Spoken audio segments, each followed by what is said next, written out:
ప్రపంచంలో ఏ రెండు దేశాల మధ్య యుద్ధం జరిగినా భారత్ శాంతి వైపే నిలుస్తుంది. తటస్థంగా అయినా ఉంటుంది తప్ప ఏ దేశానికి మద్దతివ్వదు. కానీ ప్రస్తుత యుద్ధంలో మాత్రం మిత్రదేశం ఇజ్రాయెల్ వైపే నిలిచిందన్న వాదనలు వినిపిస్తున్నాయి. ఇజ్రాయెల్ ప్రధాని నెతన్యాహు చేసిన వ్యాఖ్యలు కూడా అందుకు బలం చేకూరుస్తున్నాయి. ప్రధాని మోదీ ఇజ్రాయెల్ వైపు, నిజం వైపు నిలబడ్డారంటూ నెతన్యాహు ప్రశంసలు కురిపించారు. ఇదే సమయంలో ఇరాన్ సుప్రీం లీడర్ ఖమేనీ మృతిపైన భారత్ సైలెంట్గా ఉంది. దీంతో ఈ యుద్ధం విషయంలో ఇండియా వైఖరి మారిందన్న చర్చ మొదలైంది. గతానికి భిన్నంగా భారత్ ఈసారి ఒక సైడ్ తీసుకుందన్న వాదనలు వినిపిస్తున్నాయి. అయితే దీని వెనక చాలానే వ్యూహాలున్నాయి. భారత్ విషయంలో ఖమేనీ చేసిన తప్పులు ఉన్నాయి. ఇంతకు ఇరాన్ ఇజ్రాయెల్ యుద్ధంపై భారత వైఖరి ఏంటి? ఇరాన్ను కాదని ఇజ్రాయెల్ వైపు నిలిచిందన్న వాదనల్లో నిజమెంత? భారత్తో స్నేహం చేస్తూనే ఖమేనీ చేసిన తప్పులేంటి? Let's watch. ఇరాన్ ఇజ్రాయెల్ యుద్ధంలో ఇండియా వ్యూహం మార్చిందా? మిత్రధర్మం, జాతీయ ప్రయోజనాలకే భారత్ కట్టుబడుతోందా? మోడీ సర్కారు వ్యూహాత్మక మౌనం వెనుక అస్సలు మతలబేంటి? పశ్చిమాసియా యుద్ధం ముదురుతున్న వేళ ఇజ్రాయెల్ ప్రధాని నెతన్యాహు చేసిన వ్యాఖ్యలు తీవ్ర చర్చకు దారితీశాయి. ఇరాన్ క్షిపణి దాడిలో ధ్వంసమైన బీట్ షెమెష్లోని ఒక ప్రార్థనా మందిరం శిథిలాలను పరిశీలిస్తున్న సమయంలో నెతన్యాహు మీడియాతో మాట్లాడారు. ఈ క్రమంలోనే తన ఆప్తమిత్రుడు నరేంద్ర మోడీతో సుదీర్ఘంగా మాట్లాడానని, ఇజ్రాయెల్ వైపు, నిజం వైపు నిలబడినందుకు ఆయనకు కృతజ్ఞతలు తెలిపానని చెప్పారు. భారత ప్రజలు ఇజ్రాయెల్పై చూపిస్తున్న అపారమైన ప్రేమ, స్నేహం వెలకట్టలేనివన్న నెతన్యాహు వారిని ఇజ్రాయెల్ ప్రజలు ఎంతగానో ప్రేమిస్తారని పేర్కొన్నారు. అలాగే ప్రధాని మోడీతో తాను ఫోన్లో చాలాసేపు మాట్లాడానని చెప్పిన నెతన్యాహు కానీ ఏం మాట్లాడాడో వివరించలేనని అన్నారు. ఈ మొత్తం వ్యవహారంలో ప్రధాని మోడీ ఇజ్రాయెల్ వైపు, నిజం వైపు నిలబడ్డారు అన్న వ్యాఖ్యలే తీవ్ర చర్చకు దారితీశాయి. ప్రపంచంలో ఏ రెండు దేశాల మధ్య యుద్ధం జరిగినా శాంతి మంత్రం జపించే భారత్ తొలిసారి ఒకరి వైపు నిలిచిందా అన్న సందేహాలు వ్యక్తమయ్యాయి. ఎందుకంటే ఇజ్రాయెల్ దాడిలో మరణించిన ఖమేనీ మృతి పట్ల మోడీ అధికారికంగా సంతాపం తెలుపలేదు.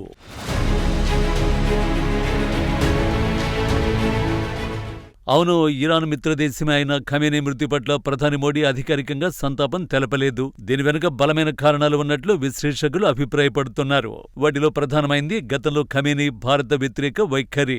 2024 సెప్టెంబర్లో మొహమ్మద్ ప్రవక్త జన్మదినమైన మిలాద్ ఉన్ నబీని పురస్కరించుకుని Iran supreme leader Ayatollah Ali Khamenei ఎక్స్లో ముస్లింల గురించి పలు అంశాలు ప్రస్తావించారు.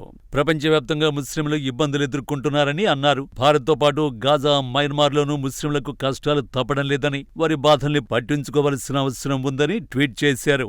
ఇస్లామిక్ ఉమ్మత్తుగా తమ భాగస్వామ్య గుర్తింపునకు సంబంధించి ఇస్లాం శత్రువులు ఎప్పుడూ తమను ఉదాసీనంగా ఉంచడానికి ప్రయత్నిస్తున్నారని విమర్శించారు.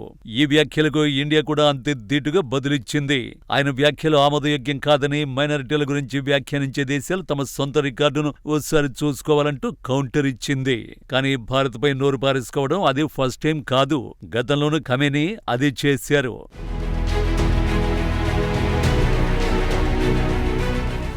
మోడీ సర్కారు జమ్మూ కశ్మీర్కు ప్రత్యేక ప్రతిపత్తిని తొలగిస్తూ ఆర్టికల్ 370ని రద్దు చేసినప్పుడు ఖమేనీ ఆందోళన వ్యక్తం చేశారు. తమకు భారత్తో మంచి సంబంధాలు ఉన్నాయంటూనే కశ్మీర్లోని ప్రజల పట్ల భారత ప్రభుత్వం న్యాయమైన విధానాన్ని అవలంబించాలని, ఈ ప్రాంతంలో ముస్లింలపై అణచివేత, బెదిరింపులని నిరోధించాలని ఆశిస్తున్నట్టు సోషల్ మీడియాలో పేర్కొన్నారు. ఆ తర్వాత 2020 ఢిల్లీ అల్లర్లలో అయితే ఉగ్రవాద హిందువులను ఎదుర్కోవాలని, ముస్లింల ఊచకోత ఆపాలని డిమాండ్ చేస్తూ ఎక్స్లో ఇండియన్ ముస్లిమ్స్ ఇన్ డేంజర్ అనే హ్యాష్ ట్యాగ్తో భారత్లో ముస్లింల ఊచకోతపై ప్రపంచవ్యాప్తంగా ఉన్న ముస్లిం హృదయాలు దుఃఖిస్తున్నాయని రాశారు. అప్పుడు భారత్ కూడా టెహ్రాన్కు కౌంటర్ ఇచ్చింది. అన్నింటికంటే ముందు 2017లో ఈద్ సందర్భంగా ఖమేనీ ఒక ప్రసంగంలో కశ్మీర్ను బహ్రెయిన్, యెమెన్తో పోల్చారు.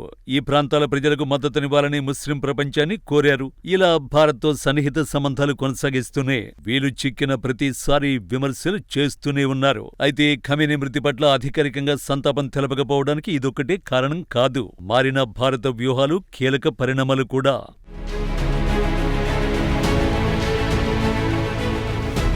ప్రస్తుత ఇరాన్, అమెరికా, ఇజ్రాయెల్ యుద్ధం భారత విదేశాంగ విధానానికి పెద్ద సమస్యను తెచ్చిపెట్టింది. ఒకప్పుడు ఆలీన విధానం పాటించిన భారత్ ఇప్పుడు వ్యూహాత్మక స్వయం ప్రతిపత్తి పేరుతో తన జాతీయ ప్రయోజనాలకే పెద్దపీట వేస్తోంది. ఇరాన్ సుప్రీం లీడర్ మరణంపై ప్రధాని అధికారికంగా సంతాపం తెలపకపోవడం, ఇతర దేశాలకు బాహటంగా మద్దతు ప్రకటించకపోవడం వెనుక చాలా కారణాలే ఉన్నాయి. ఒకప్పుడు ఇరాన్ ఇండియాకు అతిపెద్ద చమురు సరఫరాదారు, చాబహార్ పోర్టు వంటి ప్రాజెక్టుల ద్వారా అత్యంత సన్నిహిత మిత్రుడు. అయితే దశాబ్ద కాలంలో సమీకరణాలు చాలా వేగంగా సవాలుగా మారాయి.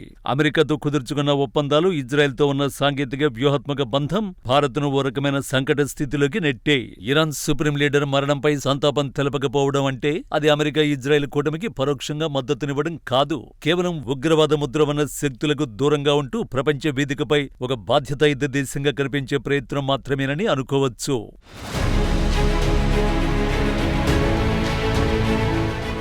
మరోవైపు ఇజ్రాయెల్ భారత్కు నమ్మకమైన రక్షణ భాగస్వామి.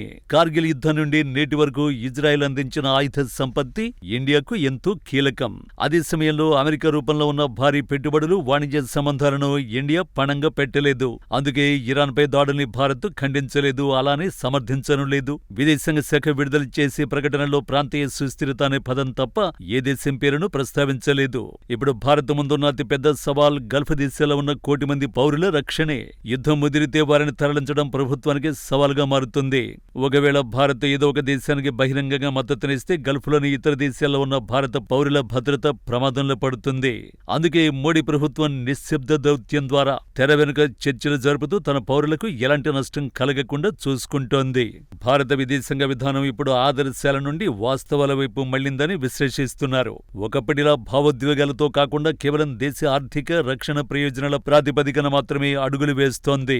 ఇరాన్ పట్ల భారత్ చూపుతున్న ఈ వైఖరి వెనుక భవిష్యత్తులో అమెరికా ఇజ్రాయెల్ కూటమితో మరింత లోతైన బంధాన్ని పెంచుకోవాలనే సంకేతాలు స్పష్టంగా కనిపిస్తున్నాయి.